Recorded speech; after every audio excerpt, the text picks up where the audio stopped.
¿Cómo? ¿En memoria? Sí, lo que pasa es que tenía los videos de las clases pasadas aún en el... Yo ya los había pasado a la computadora, pero no los había borrado del teléfono. Y todavía no sé cómo hacer para que no sean tan pesados. Es como un giga de... Es suficiente para decir que te... Ajá. En la línea histórica era que estábamos, ¿verdad? Ok. Tanto para historia y antropología como para esta asignatura, pero para toda la reflexión antropológica, tenemos que ser más o menos conscientes de algunos fenómenos históricos en esta historia universal, entre comillas, que es historia occidental.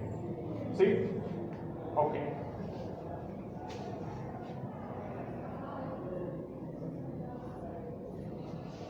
¿Por qué es tan importante, vamos a decir, 500 de aquí en 500?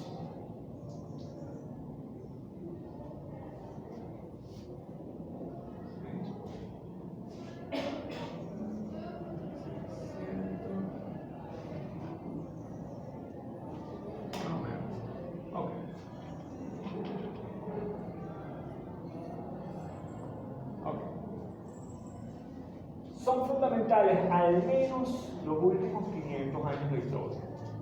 ¿Por qué? Este periodo de aquí hacia atrás, popularmente, ¿cómo lo conocemos en la historia universal? ¿Cómo conocemos esto? ¿Cómo decimos que se llama este periodo?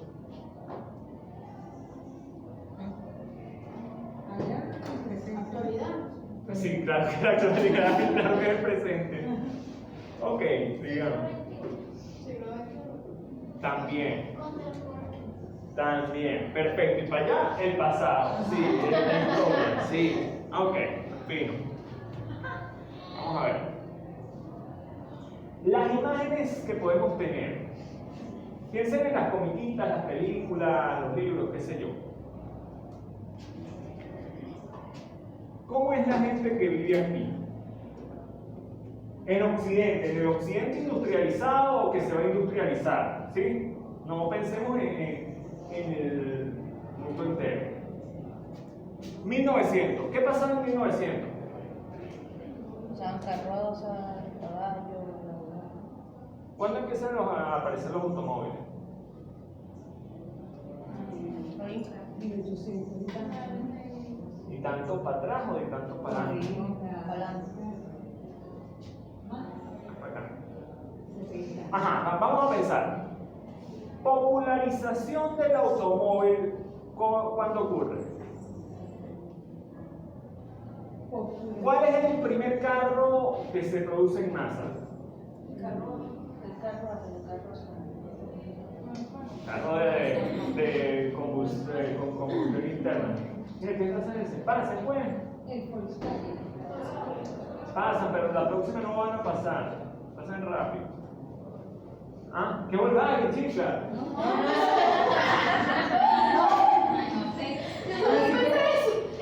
Cuando la época industrial, ¿no? Ajá. La Venezuela petrolera porque estaba Juan Vicente Gómez, ¿no? Aquí estamos, ajá, en Juan Vicente Gómez, fino, pero Juan Vicente Gómez es a partir del año 1908 y 1930. Ajá, 35. Ok, fino. Pero, ¿qué está pasando ahí entonces? ¿Cuáles son los carros que están ahí? Las carrozas. ¿Qué carroza? Hay carroza todavía. Auxilio, socorro. Mira. Mira. El carruaje, No, ya hay ruedas, ya los caballos ya. ¿Qué es eso? Pero sí, todavía hay caballos. Pero espérese.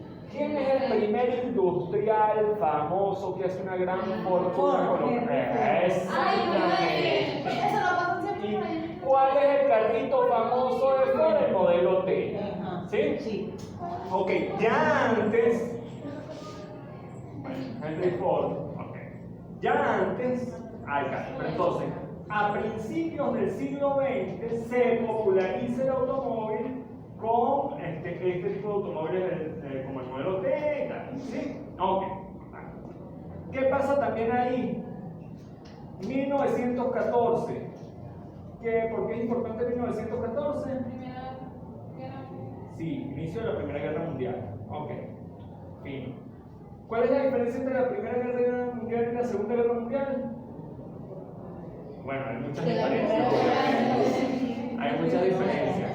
Pero en la imagen tecnológica que tenemos de la Primera Guerra Mundial y de la Segunda Guerra Mundial. Ajá, pero ¿cuál es la diferencia? ¿Cómo son los aviones de la Primera Guerra Mundial? Así que Dos o tres alas, tal, motor de hélice, sí. Segunda Guerra Mundial, siguen siendo motores de hélice, empiezan los alemanes después con los aviones, con la propulsión, pero es apenas al final de la guerra, no se termina de desarrollar, pero están los bombarderos, son aviones cerrados, son otra cosa, ¿verdad?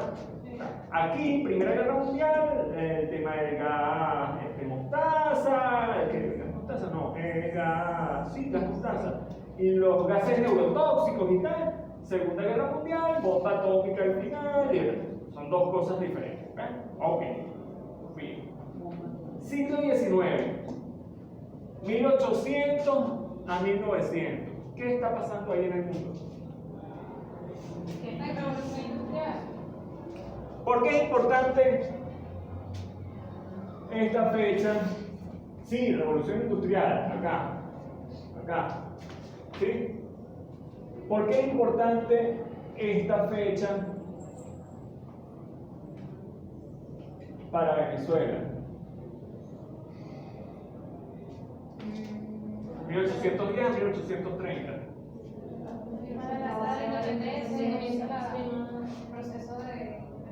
Ajá. Entonces, ¿qué gente está aquí?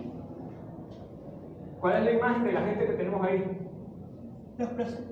Ajá, y entonces, ahí sí, ahí hay carros. No, caballos. Pero sí hay carros. Ok. Ahorita que tenía que decir No, pero eso. Es la imagen que podemos tener de la independencia, ¿verdad? Sí. Entonces, acá está la caída del gran imperio español en América, que termina siendo hasta acá, porque Puerto Rico, las Filipinas, es ya a principios del siglo XX. Ok, pero inicia la caída del gran imperio español. ¿Qué también está pasando en el mundo? A finales del siglo XVIII, a nivel político.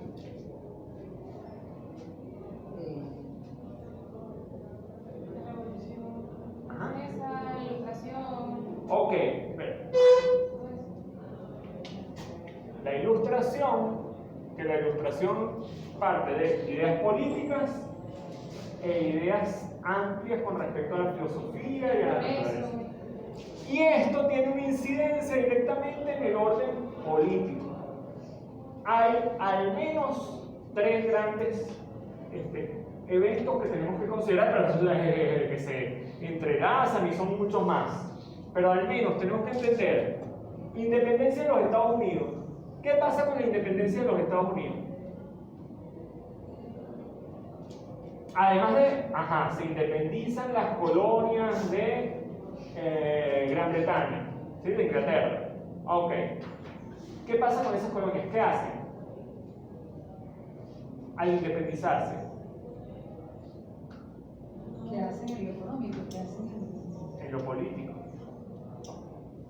¿Cuál es la gran diferencia entre los Estados Unidos de América antes de su independencia y después de su independencia? Antes de su independencia y después de su independencia. Como las leyes, la manera en que se eligen, las elecciones. ¿Antes había elecciones? No.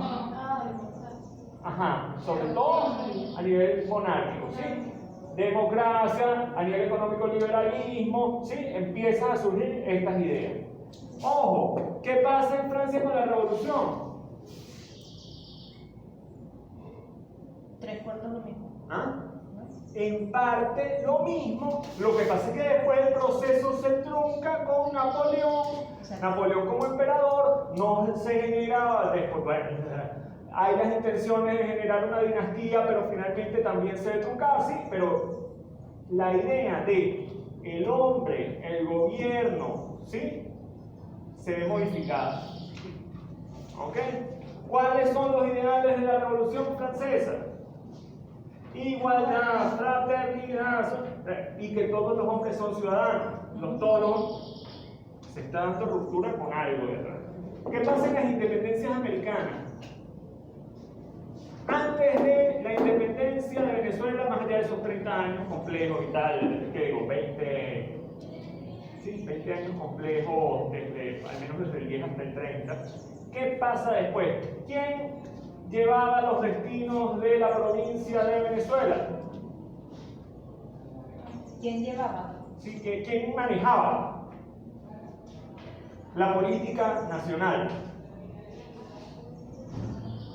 En la Capitanía General, ¿quién era el jefe político? ¿Ah? Los españoles, ¿pero qué españoles? La corona. ¿Quién ponía el capitán general? La corona. ¿Sí? El régimen monárquico tenía el control político. Claro, había mecanismos, sí, y fuerzas políticas desde abajo, a nivel de los cabildos, que van a ser el origen de las alcaldías. Y por eso es que el Cabildo de Caracas es el que logra, en 1810, hacer el movimiento que rechaza a España como capitán general y se establece la Junta, en ese momento defensora de los derechos de Fernando VII, pero eso es otro tema, ¿ok? Ajá. Pero entonces, el rey, la monarquía, se rompe. Después, ¿qué es lo que hay? A partir del 30, ¿quién dirige el destino político del país? El pueblo. El presidente. Se hacía una junta, exacto. No hay junta. ¿Qué es Páez en 1830? Después de que se separa la Gran Colombia, es El presidente. Entonces Ajá. se genera una república. ¿Y cómo es electo el presidente? A las elecciones libres. Es electo. Ajá. Con unas particularidades, porque por ejemplo las mujeres no votan. Claro. Por ejemplo, quienes tienen, pero en una visión del país diferente. Hay más participación que lo que venía anterior. Una visión del mando político diferente a la previa. Ajá. Acá, ¿cómo es el mundo en este espacio de tiempo? Nos vamos alejando y se nos va complicando la cosa, ¿verdad? No me acuerdo. Me quedé dormida ahí. Era muy chiquito cuando eso. Sí. Ajá. Ok, pero a esto es a lo que voy. Quiero que vayan viendo cómo nos vamos alejando y cómo las nociones de justicia, de libertad, de igualdad, de humanidad Son más pequeños. no son las mismas que las que tenemos hoy. Hay más límites. Entonces, son diferentes. Son diferentes. Entonces, aquí hay 1492.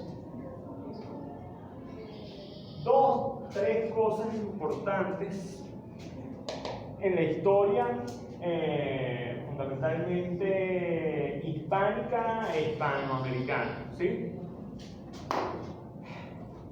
¿Qué nos enseñaron en la escuela que pasaba en 1492? Descubrimiento de América. Ajá, el mal llamado o políticamente incorrectamente llamado descubrimiento de América, ¿sí? Ok. Pero eso se modificó, ¿no? ¿Qué? Eso, el descubrimiento de América se sigue diciendo igual. No se dice. Políticamente en la actualidad. No se dice descubrimiento de Se América. modificó. ¿Ah? Se modificó, ya no se Sí, dice así. no se dice así, claro. ¿Se dice que no. qué? ¿Ah? ¿Cómo se dice? Ahorita Mira, oficialmente, no, pero espérate, lo que pasa es que una cosa es el día de, ¿sí?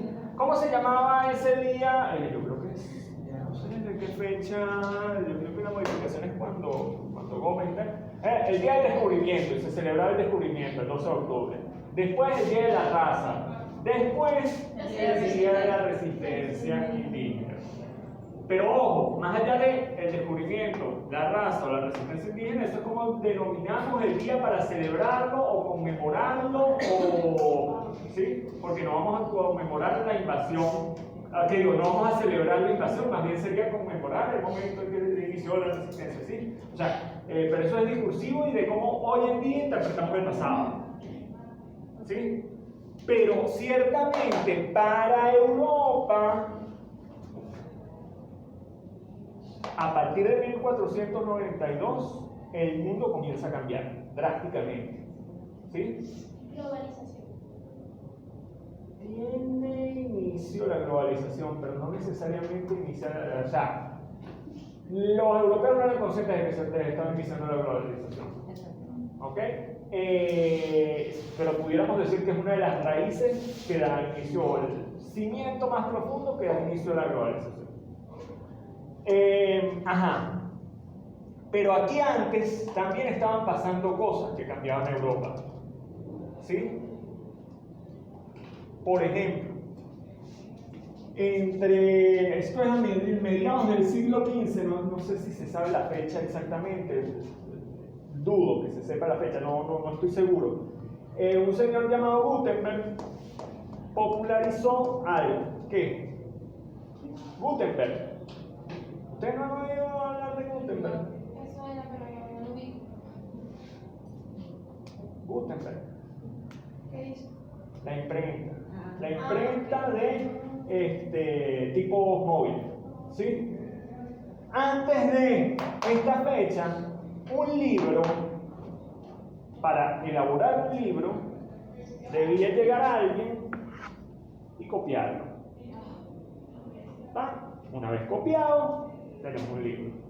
Después de esta fecha, es tan simple como preparar las páginas a partir de una tipografía donde, o sea, armamos las palabras como sellos, y imprimimos planchas de cada página y masificamos la posibilidad de reproducir textos. ¿Ok? Esto es fundamental porque permite la circulación de información escrita de manera masiva.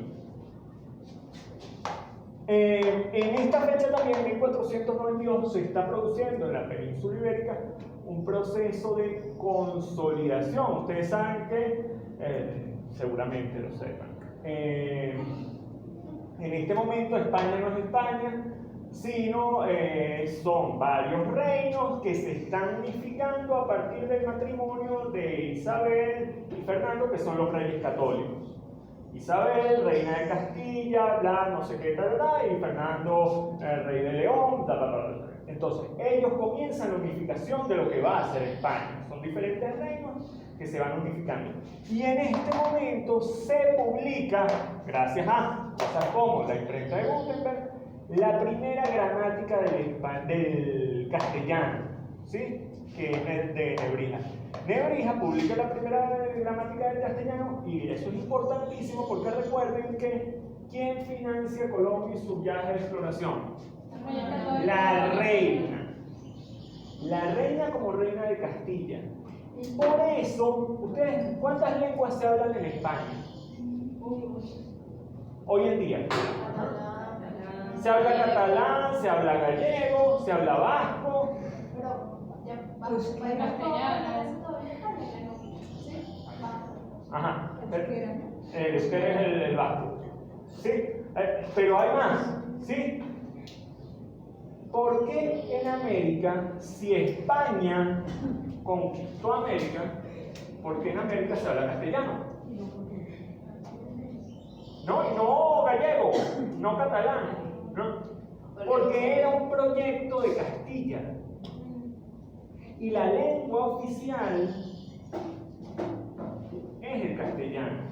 Y el castellano después rebota y fortalece la identidad española. ¿Ok? Entonces hay un proceso de colonización cultural también de la lengua castellana, tanto en América como en la propia península ibérica, que se va a dar a partir de este momento. Ajá, pero fuera de eso, el choque que se produce en Europa. El mundo deja de ser como se esperaba que fuera. ¿Vieron la película El nombre de la rosa? Sí. Ok.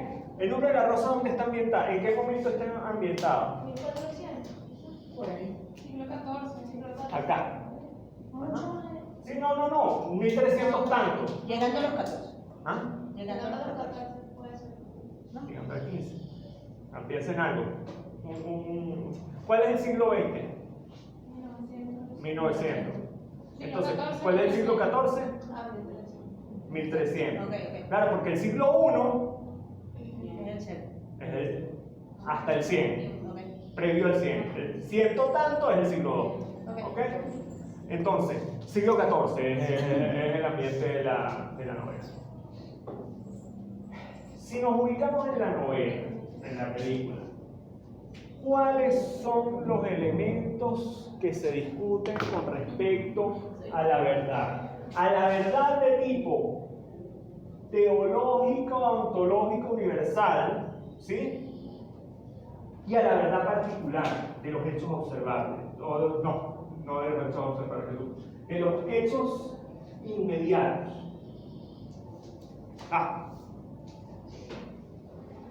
¿Quiénes son los personajes de la novela? Guillermo de Baskerville, Christian Slater. Sí, Christian Slater, ¿verdad? Sí.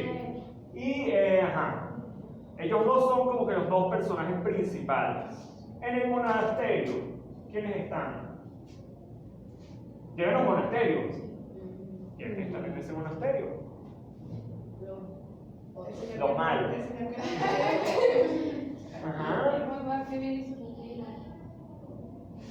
No, pero Guillermo de Baskerville es Sean Connery, ¿verdad? Otra iglesia, otra. No, eso qué Era como. Budistas. Abadía. No, son católicos. ¿Sí vieron la película o no? Sí, pero ¿qué son? Con esas túnicas raras, ¿qué son? Son franciscanos. Son católicos. Son católicos. ¿Qué se me olvidó el nombre de la autoridad? Son franciscanos y los otros son dominicos. Pero el de. Benedictinos, disculpa. Benedictino. La autoridad de esa abadía, el primero que aparece con una gran cruz. El ciego. No, No, el que tenía. el que se besan y no se besan. Ajá, no. Sí, no recuerdo.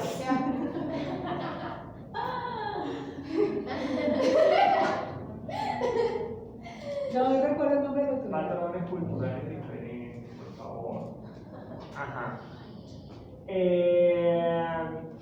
Pero entonces, ¿qué es lo que empieza a ocurrir? ¿Por qué van estos señores para allá? Para descubrir las muertes. No van a descubrir ninguna muerte. En principio no. Porque ellos no van viajando esperando encontrarse unos muertos ni nada. ¿Qué es lo que van a hacer? No sé. Ya no. Misteriosos crímenes que quieren investigar. Eso fue lo que entendí. No, Pero ustedes, papi, que leyeron resúmenes de la novela y no vieron la película. no la vi, hermano.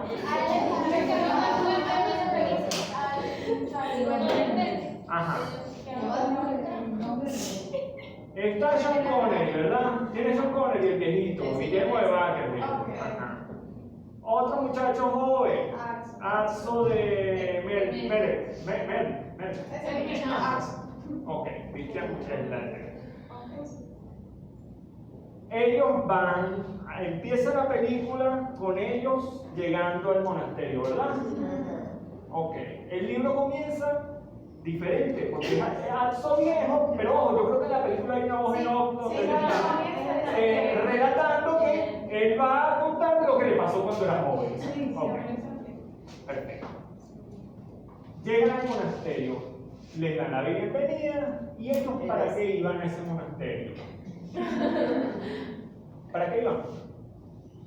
El padre había dejado encargado al joven, al Guillermo, y me imagino que no me acuerdo, que él iba a mostrarle todo lo que él, con donde él aprendió todo su vida.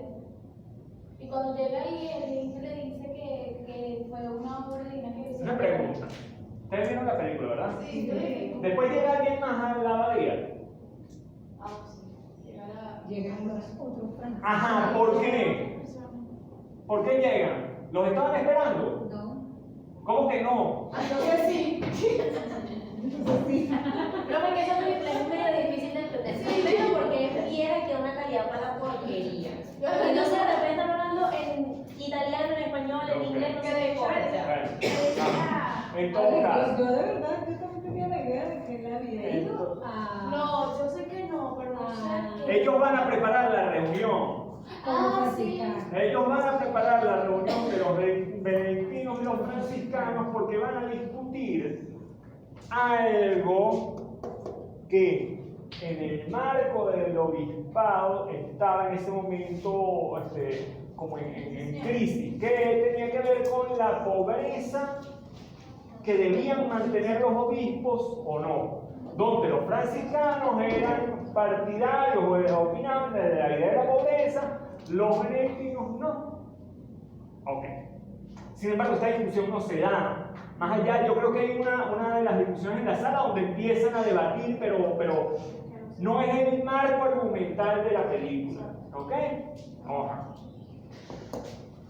Esa es la gran discusión. Llegan a la abadía y comienza a morirse gente. ¿Sí? Bueno, ya había uno muerto, Había uno que se había muerto, pero empiezan, claro, que es el que ellos después encuentran, pero después se muere el otro. jóvenes. Ajá. Pero yo, como no encuentro la respuesta, o sea, como no ven que sea posible, sino realmente lo presumen que es algo como un poder maligno, algo espiritual. Claro. Entonces empieza a llegar el apocalipsis. Ok, pero espérense aquí. Porque yo les digo que hay dos planos de búsqueda de la verdad. Hay una pregunta. ¿Los obispos deben ser pobres o no deben ser pobres? Creo que importa Y esa es una pregunta general, que no está en el marco específico. Hay otra pregunta. ¿Se está muriendo gente? ¿Por qué se está muriendo? ¿Sí? En ambos casos comienzan las líneas argumentales de interpretación. ¿Sí? Por un lado, ¿cuál es la interpretación que le dan los monjes de la abadía a estas muertes? Que está el diablo rondando y que es el apocalipsis y tal. Y ese libro es el libro del Apocalipsis que explica esto, porque es un contexto de crisis donde no sabemos, en función de la verdad de la iglesia, qué es lo que está pasando, y esto lo que está es revelando cosas que están en el libro del Apocalipsis, ¿verdad? Ok. ¿Cuál es la explicación que le da Guillermo de Wackersville a los asesinatos, a las muertes? El primero se suicidó, el segundo no. ¿Pero por qué él le da esa explicación? Ajá, cuando muere el segundo, el que está dentro de la olla, el que De cabeza, supuestamente ajá. porque resulta que él, y es algo que ahí yo noté así, que desde este momento dijeron que el chamo ese que se había suicidado es porque extrañaba al otro, porque ellos dos como que compartían entonces ocurría el pecado de la carne entre ellos dos y él no soportaba que el otro ya no estuviera y se había suicidado supuestamente. O sea, algo que noté en ese momento es que desde esa época ya existía, como por así decirlo, la homosexualidad. Si entre dos de ellos estaban juntos y el supuesto pecado de la carne, desde ese momento ya existía eso y el que supuestamente estaba en la olla se había suicidado porque no podía estar sin su compañero. Ajá. La homosexualidad siempre ha existido, eso es otro tema. También cómo la hemos interpretado social y culturalmente, que ha habido diferentes cambios, diferentes formas de interpretarla, pero eso es marco para toda otra discusión. ¿Qué es lo que es importante aquí? John Connell, por un lado, dice, ojo, yo no puedo sino estar seguro de lo que observo y a partir de las señales, indicaciones físicas y observables, puedo saber si esta gente se suicidó, si es que se murió, si es que es una profecía que se está cumpliendo. ¿Sí? O sea, algo que él nota en el cuerpo es que tenía en el dedo tinta. Ajá. Pero el tema es, eso es lo que le da a él la señal para interpretar qué es lo que está pasando. Prácticamente utilizó un método de investigación. Me queda claro que en 300 ya había Pero no, pero es que aquí el cuento es. Sí, la profundidad de las pisadas, el ángulo. claro, pero empezamos a ver a este personaje que es un personaje fundamentalmente empirista. ¿Sí? Ok. ¿Con qué choca? O sea, su mentalidad es la mentalidad de todos. No, es un personaje totalmente atípico para el momento. Aparte que descubrió varias cosas. ¿Por qué? Porque los otros, ¿cómo están interpretando el tema? En función de la profecía, en función del si Hubertino dice esta vaina, es lo que dice Hubertino, porque él es la. ¿Hubertino es que se llama el otro? No sé. Ajá. No, no es Hubertino. El gordo. No. Jorge, no sé qué. No recuerdo. Si este dice esto, es lo que dice y. Ya, el que viene de la ese cual. Bueno, en todo caso, ¿qué es lo que está aquí presentándose? Dos mentalidades diferentes, dos formas de razonar y de entender la verdad, de entender el mundo y de interpretarlo, que comienzan a chocar antes del siglo XV, ¿sí? Antes del siglo XV, pero que van a explotar en 1492. ¿Por qué explotan en 1492? El tema de la llegada europea a América revoluciona la forma de entender el mundo. El mundo, cómo fue creado, de acuerdo a la interpretación de estos señores. No es una interpretación totalmente religiosa, ¿verdad? Ok. Juan, pero no era una interpretación, era ocultar información y mostrar lo que les convenía. ¿En qué sentido? Ajá. En esa iglesia había una gran biblioteca de cosas. Y que se esconde el segundo tomo de la poética de Aristóteles, ¿verdad? Exacto. Y el resto era escrito como les convenía y aparte de como les convenía, ocultaba cosas que estaban pasando. Pero teníamos cuenta porque decía que podía ser dudar de la fe. Ok, pero aquí me interesa esto. No hay reescritura, no hay destrucción, porque ojo, mira, el libro lo has visto. Hay todo un respeto y un cuidado por esos textos antiguos como la verdad, pero había elementos de esta verdad que resultaban peligrosos. ¿Y por qué resultaban peligrosos? ¿Y por qué se esconde ese texto de ese supuesto segundo tomo de la poética de Aristóteles? ¿Peligro la fe? No necesariamente la fe, porque en esa interpretación de la reunión, de la pobreza de los obispos, eso podía poner en duda la visión que ellos tenían. ¿Ves? Pero entonces, vuelvo y repito, ¿dónde estaba mi legitimación o la base de la verdad para estos señores? ¿Ah? Porque ¿quién escribía los libros? Los sacerdotes. Porque si la imprenta. No, ojo, esto es antes de Gutenberg. Por eso, si es antes de Gutenberg, en esa biblioteca que dice Gladys, ¿quién escribió esos libros? No, bueno, escribió a mano. Son de Aristóteles. Ellos lo que hacían era copiarlos. Y los traducían. Grecia antigua. ¿Ok? Lo que hacían era copiar. No escriben, ese es lo interesante. No generan nueva información. Reproducen información que se generó. Reproducen los textos sagrados, reproducen textos de los sabios antiguos. Para ese tiempo hubiera sido un plagio. Porque nadie, no es un plagio, porque ellos no asumían la autoría.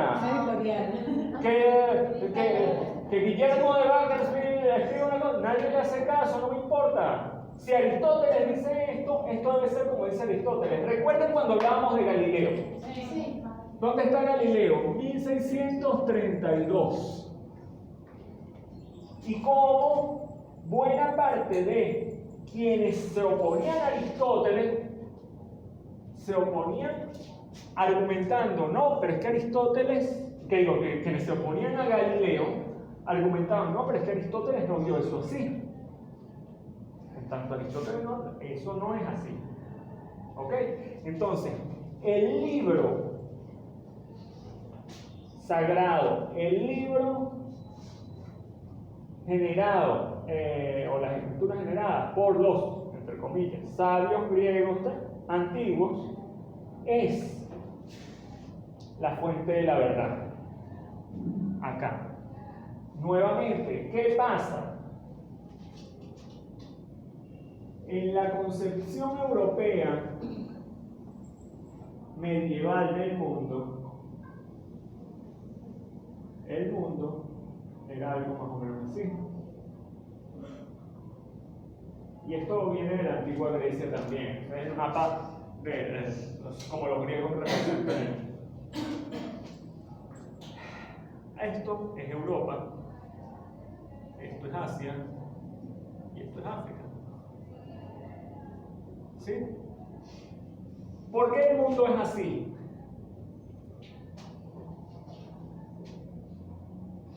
Porque aquí arriba, la salida del sol, todos los días, ¿sí? ¿Por dónde sale el sol? ¿Ah? Por allá. Por Petare, ¿verdad? Todos los días sale por Petare, ¿no? Si estamos aquí. Si estamos en Guarenas, no sale por Petare, sino sale por Guatire. ¿Eh? Ok. Esto es Europa. Esto es Asia, esto es África. El sol sale por Asia. ¿Sí? El sol viene desde allá y se pone.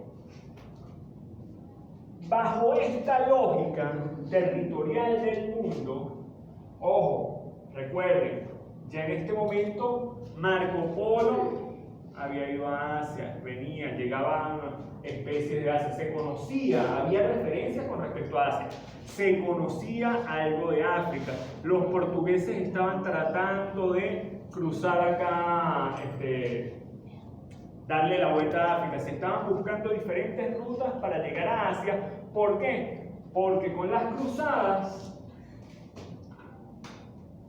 y la expansión del islamismo, acá se había cerrado la ruta cuando los turcos toman Constantinopla, ¿no? Estambul, Turquía. Ok. Entonces, ¿cuál era bueno, en esta concepción, que es una concepción fundamentalmente ideográfica del mundo, ¿cuál es el centro del mundo? ¿Verdad? ¿Y qué hay aquí en el centro del mundo? Recuerden el tema del modelo geocéntrico, la Tierra como centro de la creación. ¿Qué hay aquí?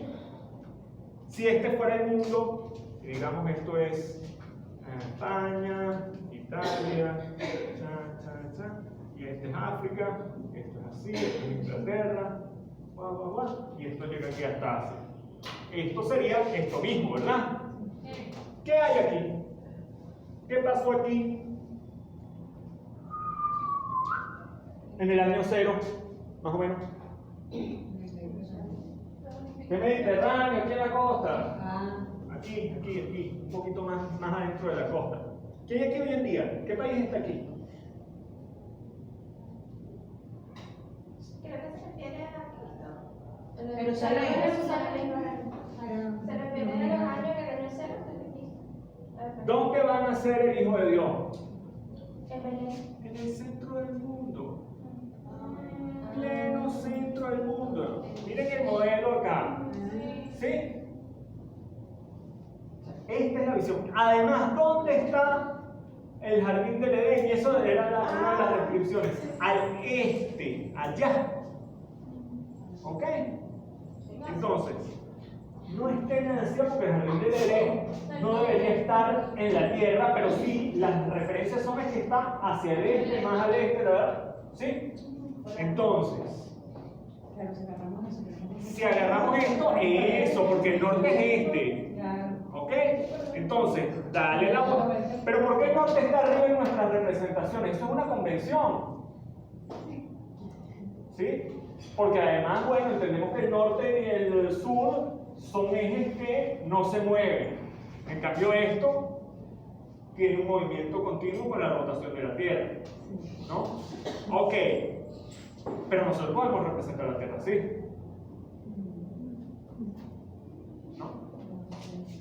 Más tarde también. Ah, bueno.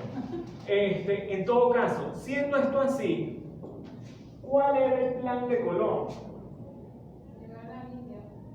Ajá, ¿y cuáles son las Indias? Las Indias son esto. Como esto se cerró en las cruzadas, la idea de las cruzadas es retomar la Tierra Santa. Las 3, 4 cruzadas, finalmente se opone, o frente a las cruzadas, se opone también la expansión del Islam. Y el Islam llega acá hasta Turquía y por acá en África llega hasta España. Y en 1492 también es importante porque es como que el último impulso en la expulsión de los moros de la península ibérica. Siendo esto así, el proyecto portugués era darle la vuelta a África para llegar a Asia. El proyecto de Colón es, vámonos por acá, para llegar a Asia. Ojo, el tema de que la Tierra fuera esférica, ¿sí? No es un tema que fuera tan revolucionario como a veces nos parece. El cuento es, no, es que se pensaba que la Tierra era plana y entonces Colón demostró. Ya los griegos sabían que la Tierra era esférica. Estos señores que retomaban las ideas de Aristóteles, sabían que la Tierra era esférica. El problema era cuáles eran las dimensiones realmente de esta esfera y de ese mar. Eso no quiere decir que popularmente no se pensara que, bueno, en algún momento el mar podía haber alguna diferencia, ¿sí? Pero el tema más importante es que se procuraba dar la vuelta y llegar aquí a Asia. Vamos a borrar este mapa. Si el mundo que conocemos es así, cuando Colón llega, y el argumento siempre es en función de Colón, porque es el viaje que se popularizó finalmente y el que generó la revolución. Cuando Colón llega acá, bueno, son unas islas realmente a las que llega, una masa de tierra grande, y encuentra una gente. ¿Qué es lo que piensa de esa gente? ¿Y esa tierra? No, piensa que son a estos de aquí.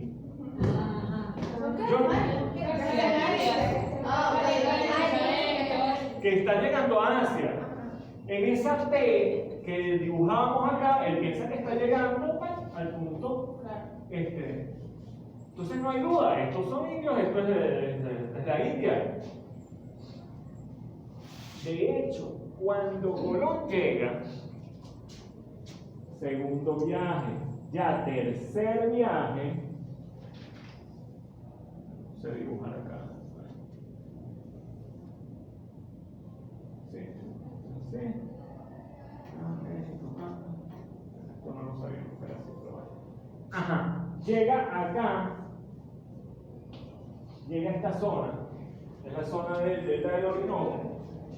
La descripción que hace, yo debería traer para la próxima clase, la descripción que hace del territorio marino, con una gran masa de agua que viene hacia el mar, le hace pensar en, vamos a volver a dibujarlo, que está llegando en esto que decíamos acá a un punto alto de esta zona. Este es el mar. Y él dice en su diario, ¿por qué un punto alto? porque él no esperaba. Ustedes han visto los mapas de Europa, ¿sí? Y han visto los mapas de Sudamérica, ¿verdad? En Sudamérica hay al menos 3 grandes ríos, 4.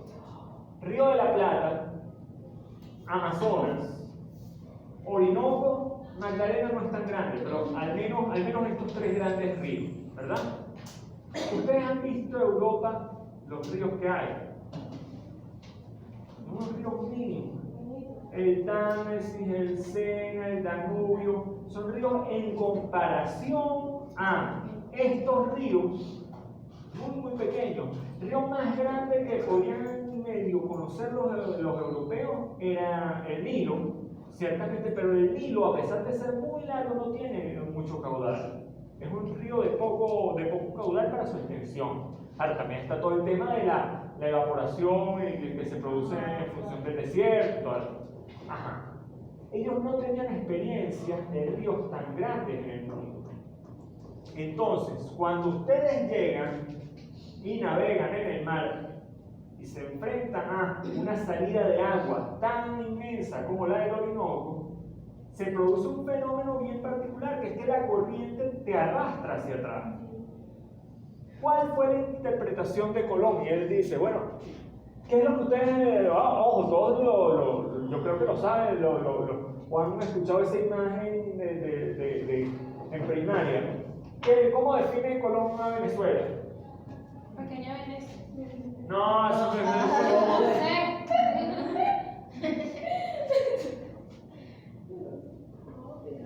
¿A dónde dice Colón que está llegando cuando llega a Paria, a Macuro?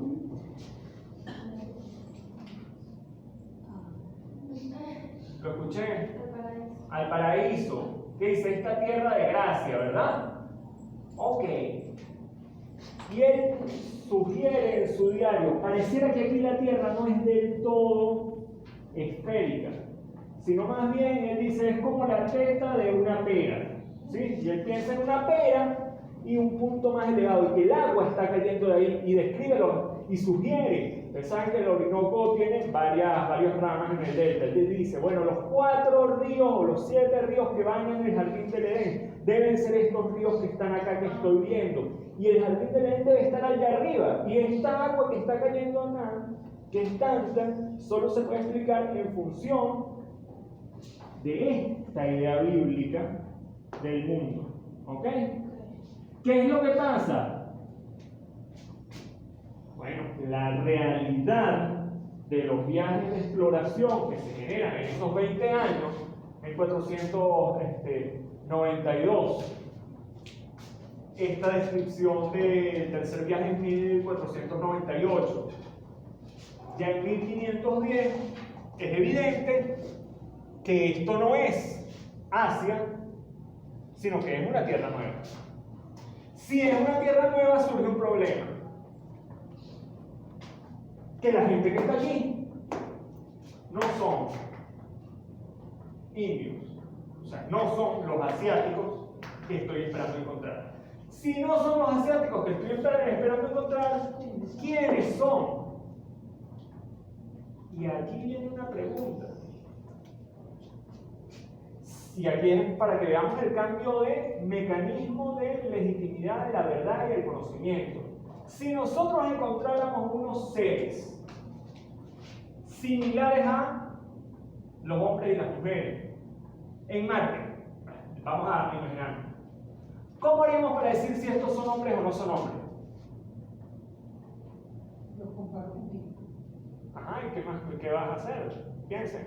¿Qué harían hoy en día? Mira, un ser extraño, ¿este es un hombre o no es un hombre? ¿Cómo lo estudias? ¿Cómo habla? ¿Cómo camina? Le pongo una mesita a ver si se sienta. Ok, fino. Y si resulta, espérate, un momento, vamos a pensar en nuestra, ajá, se comporta como un hombre. ¿Será un hombre? ¿O no? ¿O mujer? ¿Será? No necesariamente, ¿por qué? Si entonces lo ponemos y de pronto vemos que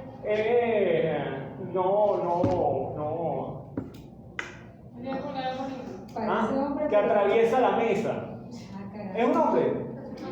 Ah, no, es un fantasma. Por ejemplo.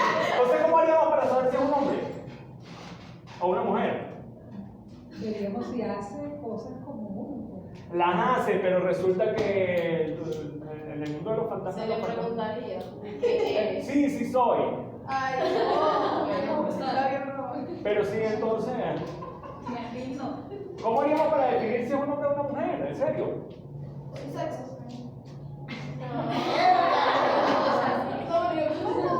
Ah, vamos a ver. Debe haber un animal. No, espera. Vamos a ver un animal, un perro. ¿Sí? Y otro animal que no sabemos qué es. Se parece a un perro. Ok. ¿Cómo hacemos para saber si es perro o no es perro? ¿Cómo la? Wow. Le cuento las patas. Tiene todas las características de un perro. ¿Cómo definimos si es perro o no es perro? ¿Cuáles son las diferencias? ¿En función de qué? Porque ya hay un estudio, un registro. Digamos, claro, pero ¿cuáles son los elementos que nos permiten a nosotros decir esto es un perro, esto no es un perro? Tú eres de ese mundo. No de los perros. No, si eres de la que sí me gustan los perros. No. Digo la antropología física. Coño, ¿cómo definimos a nosotros? La genética. Hoy en día, por rasgos biológicos. Claro. Yo le saco la sangre, veo el ADN. Si el ADN es cercano y tal, eso es un perro. O sea, no se comportará como perro, tendrá 2 patas, pero genéticamente son perros. Ok. Pero ahora, igual haría con una persona.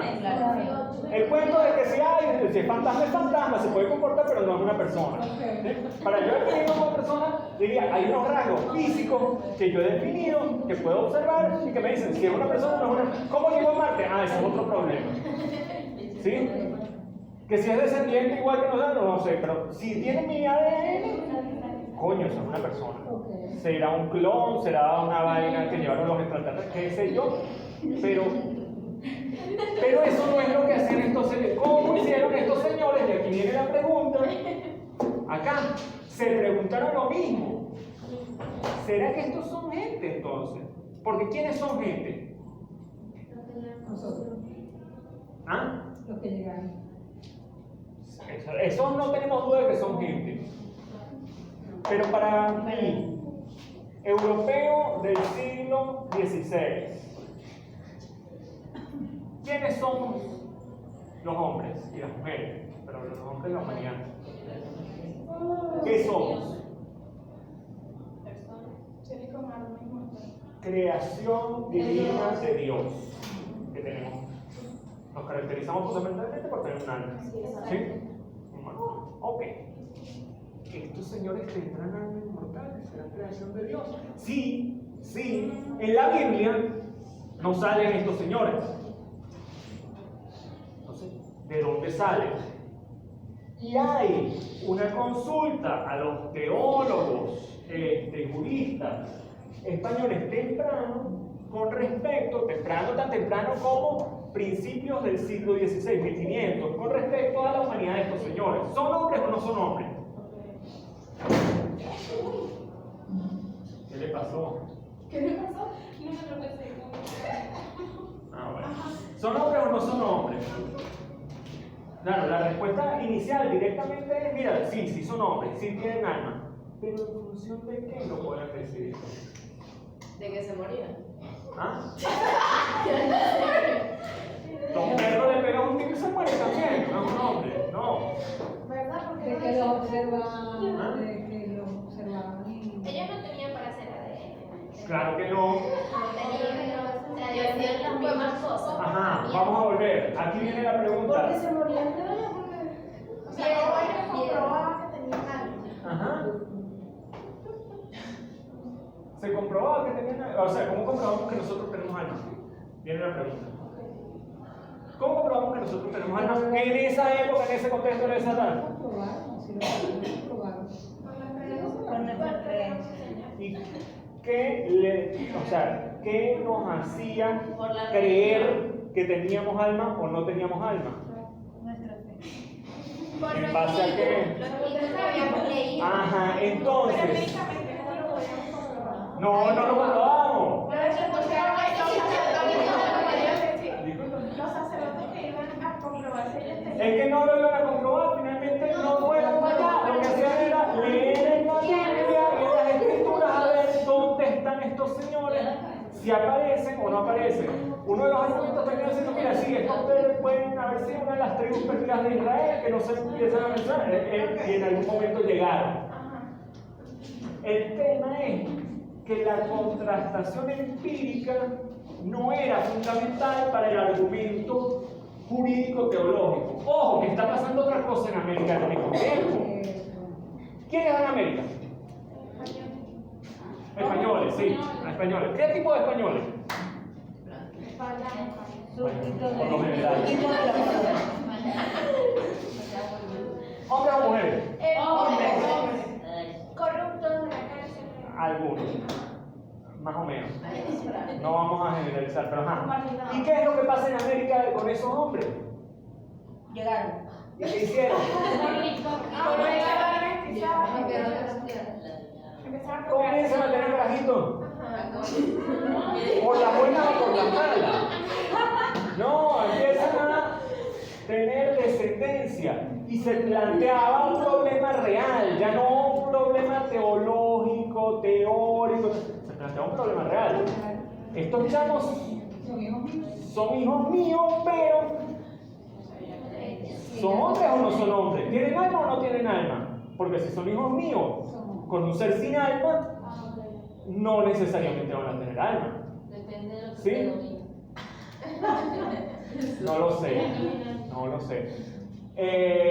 Pero entonces, de hecho, esto también impulsa a que digamos, claro que son hombres, claro que tienen alma. Después viene otra pregunta que tiene que ver, ¿son hombres, tienen alma? ¿Podemos conquistarlos y esclavizarlos o no? Porque, ojo, hay una discusión que no manejamos muy bien, que tiene que ver con la esclavitud africana, ¿sí? Y con el negro africano. A pesar de lo que pensamos, en este momento no había ninguna duda con respecto a la condición humana de los negros africanos. Si eran hombres. El problema, y porque además están en el discurso, están en la Biblia, ahí están, sí son hombres, sí tienen alma, lo que pasa es que son malos y además en guerra que tenemos con ellos, porque ojo, recuerden que está Europa en Guerra Santa, la mayoría de todo el norte de Europa, de todo el norte de África está ocupado por el Islam, ¿sí? Entonces, en guerra, si los capturamos podemos esclavizarlos, porque están además haciendo una guerra en contra de la fe y contra la religión, ¿sí? Entonces, la esclavitud del africano no está en duda. La pregunta es, ¿a estos americanos podemos esclavizar? Y viene toda una argumentación con respecto a cómo hacer, cómo no hacer, y el tema de la guerra justa. Piensen una cosa, y volvamos con el tema de cómo legitimamos nuestro conocimiento, cómo legitimamos nuestras acciones. Cuando llega, vamos otra vez a la imagen de la conquista, de la película. Cuando llega Colón a la playa, ¿qué es lo primero que hace?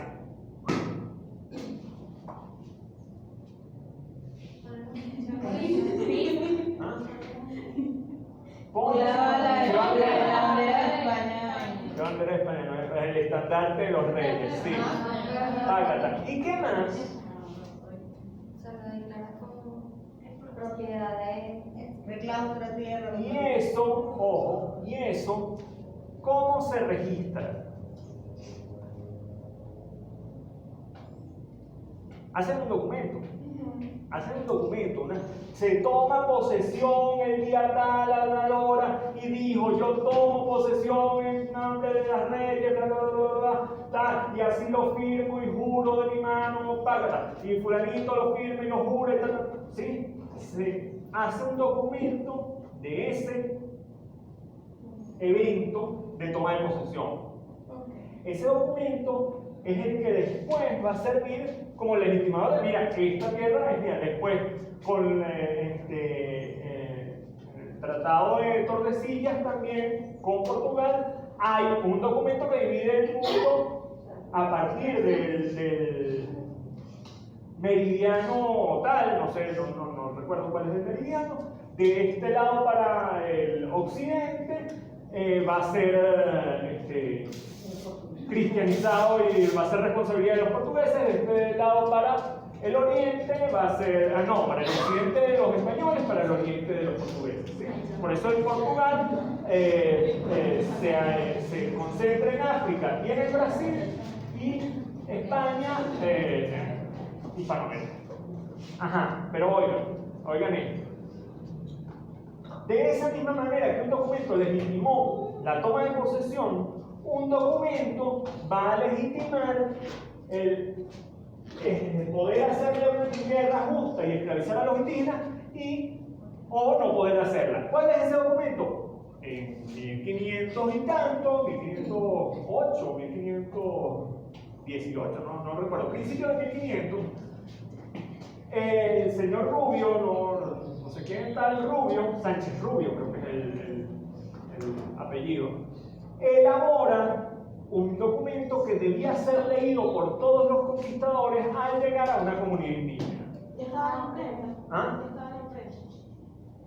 Sí, pero el tema no es aquí la imprenta. Esto podía ser un documento escrito a mano, pero era una fórmula que debía recitarse, ¿no? O sea, había que leer el documento tal cual, había que leerlo 3 veces, y si estas 3 veces, ante estas 3 lecturas del documento, los indígenas tenían una reacción desfavorable, se podía establecer guerra. Y en un documento también lo voy a traer, esas 2 cosas las voy a traer para la clase que viene.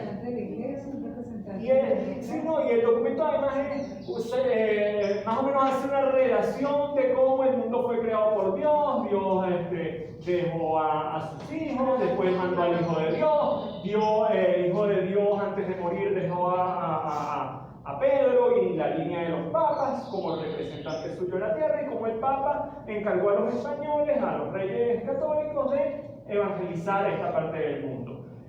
Si usted quiere y quiere entrar en la gracia de Dios, perfecto, sea bienvenido, con los brazos abiertos y tal. Si usted no quiere, le haremos la guerra. Claro. Sí, y será esclavizado y tendrá que obedecer porque está en herejía. Exactamente. Porque además, claro, está el tema también teológico con respecto a hasta qué punto tú eres, yo no sé cuál es, no recuerdo los términos. Si tú no has tenido, es un poco similar también al Islam. Recuerden que el judaísmo, el catolicismo y el Islam vienen de la misma línea religiosa, ¿no?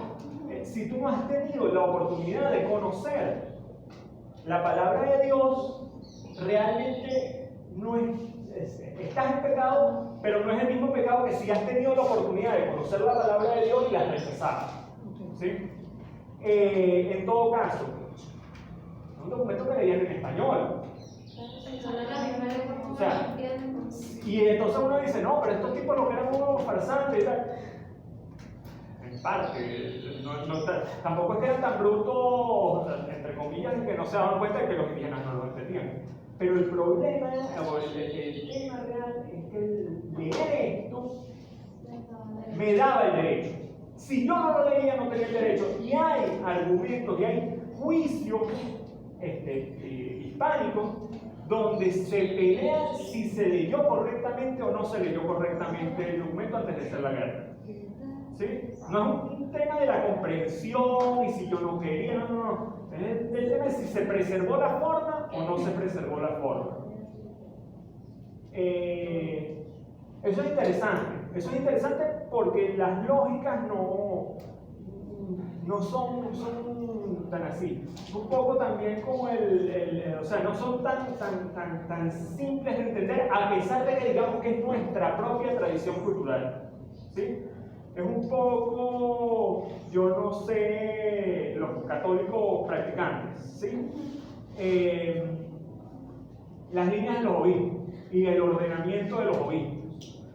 ustedes saben que yo este tema no lo manejo muy bien. Ustedes saben que en China, ¿sí? Hay roces entre la religión católica y el sistema de gobierno socialista comunista, ¿sí? Pero los obispos chinos y la línea de obispos chinos sigue existiendo, o sea, la línea sucesoral de designación de los obispos. Pero a partir de la Revolución China, esa línea sucesoral se aisló de Roma, ¿sí? Se aisló de Roma y como la línea de mando de la Iglesia Católica. Pero sigue siendo una línea de obispos que en el marco, digamos, legal filosófico de la Iglesia y de la doctrina católica es una línea válida. ¿Sí? ¿Entienden eso? Entonces, pero bueno, pero si no le hacen caso a tocar, pero espérate, eso no es tan sencillo así. O es igual como no sé cómo es. O sea, hay varios temas que quizás sea interesante traer para la clase que viene. ¿Qué hora es? Estoy, 11:20, no, ya vamos. Prácticamente no hablamos de dejar. Bueno, no importa, será la clase que viene. Pero también. Locke. Ajá. Bueno, sí, y ahora vas a leer Locke, entonces vas a. No. Es mucho más corto, sí, el de Locke es mucho más corto. Ajá, pero mire, espérense a lo que vamos. Comienza a chocar los datos empíricos, la generación de datos, la acumulación de datos que de hecho nos lleva por delante. ¿Cómo sabemos que el mundo no es así? Antes acá había una duda. Aparentemente el mundo es así están las escrituras, así están los mapas, la descripción griega del mundo es así, lo que conocemos del mundo es así. De pronto, ¡pácata! El mundo no es así. Y los griegos están pelados, lo siento. ¿Por qué?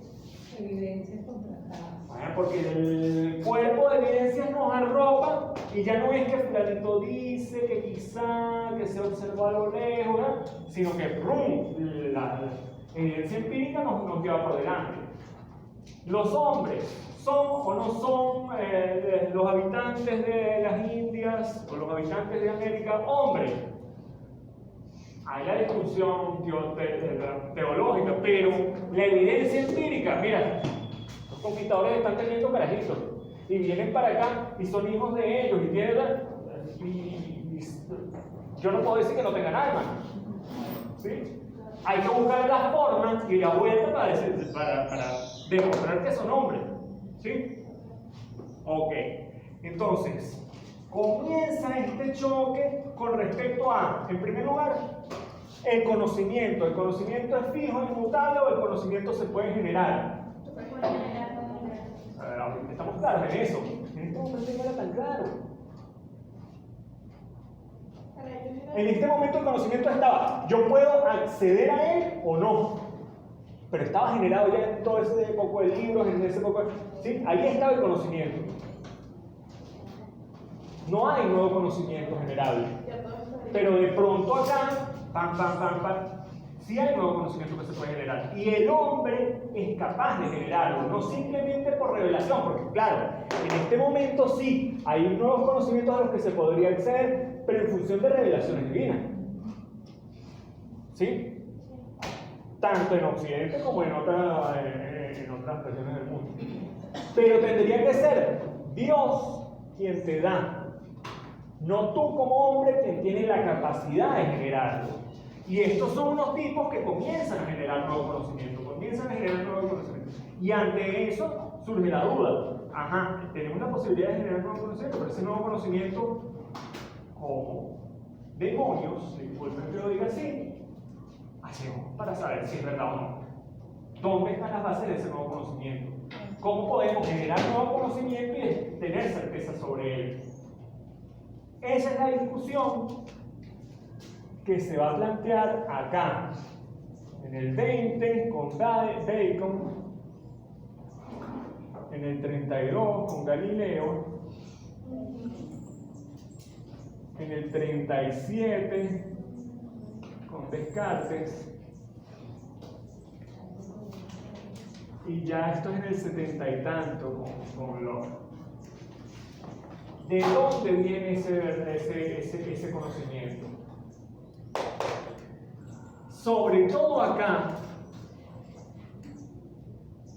viene la pregunta que va a ser fundamental, y por eso está bien que la clase que viene tengamos tanto a Descartes como a John Locke. Es: ¿el verdadero conocimiento proviene de la razón, proviene de mi pensamiento o proviene de mi percepción del mundo exterior, de los datos empíricos?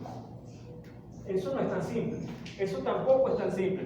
Y esto, claro, ellos siempre están viendo acá a los escolásticos, pero están viendo también a los griegos. Y la diferencia, que seguramente vale la pena discutirlo un poquito la clase que viene, entre pensamiento platónico y pensamiento aristotélico. Y la idea de Platón de un mundo de las ideas perfecto y un mundo físico imperfecto. Y donde la verdad está en el mundo de las ideas, no está en el mundo físico. ¿Ok? Pero, por otro lado, el pensamiento de Aristóteles donde dice: ojo, esto no es tan así, porque si bien el silogismo y la idea lógica sí me da un rango de verdad, sí, las premisas de las que parte el silogismo con respecto al mundo empírico son falsas, yo no voy a lograr la verdad. Entonces, esto es una discusión que viene también eso desde los griegos y se viene retomando. Vuelvo y repito lo que les decía al principio de la clase, y no caigan en esta trampa, por favor.